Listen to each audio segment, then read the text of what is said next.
Hello guys, in today's video we'll be talking about goals scored versus goals conceded. Okay, so let's first break the two terms. Goals scored, we talk about goals being scored by a certain team. Then goals conceded, we talk about total number of goals being scored against a certain team. For example, let's say the Man City played 20 matches. Man City played 20 matches. Then total number of goals scored by Man City, let's say it's 20 goals. And then goals conceded or goals scored against Man City from 20 matches, let's say it's 20 goals conceded. So it's 20 by 20 or it's 20 to 20. Okay, so we know that Man City has scored 20 goals against other teams, and it has conceded 20 goals, meaning other teams scored 20 goals against Man City. I don't know whether we are on the same page, but I believe so. So it is very important to put goals scored versus goals conceded when making your predictions or when you making your selections on your bet slip.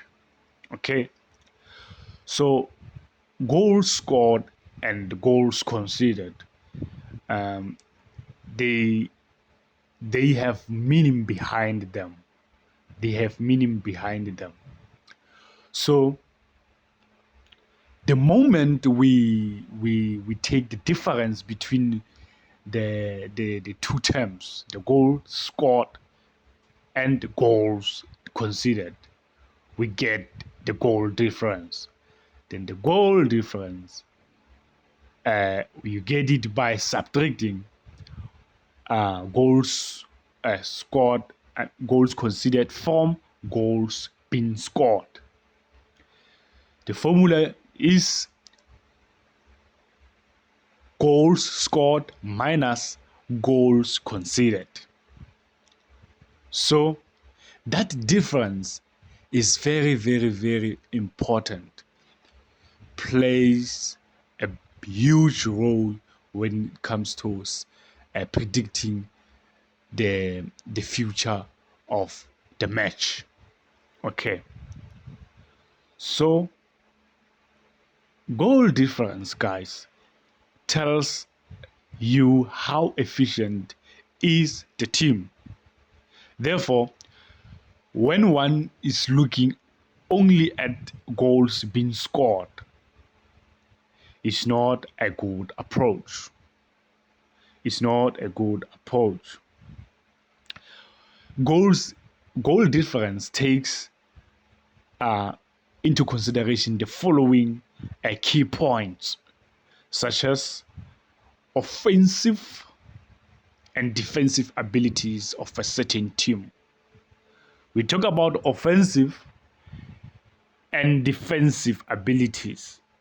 Those two terms are very, very, very important when it comes to predicting your matches. Okay. So once you know how offensive and defensive the team can be, you'll know that you'll be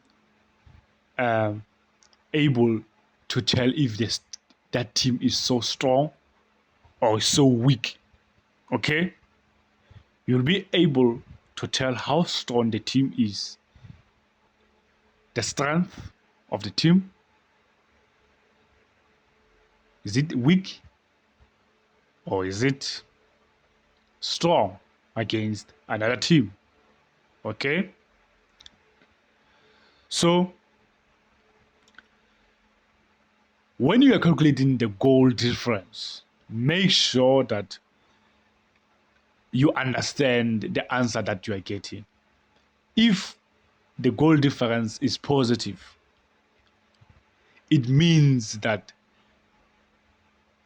that team has more attacking power. It's more robust, that team. Okay? Then if the goal difference is negative, then that team is less defensive, or is the defense is so weak. So it's very, very, very important to understand the goal difference, how it plays a role when you're selecting your matches, or you're predicting the future matches for upcoming games or future games. Okay, let's say two teams have the same points. 40, Man City is having 40 points. Manchester United is having 40 points. What's going to happen? Which one is going to be at the top? The one that is going to be at the top is the one with the highest goal difference. Let's say goal difference of Man City is plus 25. Then Manchester United goal difference is plus 15. So you can tell that Man City is having a huge a goal difference. So it's going to be at the top. Then Manchester United is going to be at the bottom of Manchester City. Okay, so I hope we are making sense here, guys. Okay, let's see here. We are having a Premier League table here. As you can see, Arsenal has played 28 matches. It has won 20 matches. It has drawn 4 matches, and it has lost 4 matches. Okay. Then here we have 70 is to 24. This 70 is goals scored. Goals being scored by Arsenal against the rest of the teams below Arsenal. Liverpool, Man City, Aston Villa, Tottenham, Manchester United, West Ham, Brighton, and so on. Then the 24 is the total number of goals scored against Arsenal. The teams I'm referring to are the teams below Arsenal. So for you to get the goal difference for Arsenal, you're going to say 70 minus 24. Then the answer that you are getting is going to be positive. So it's suggesting that Arsenal has more attacking power.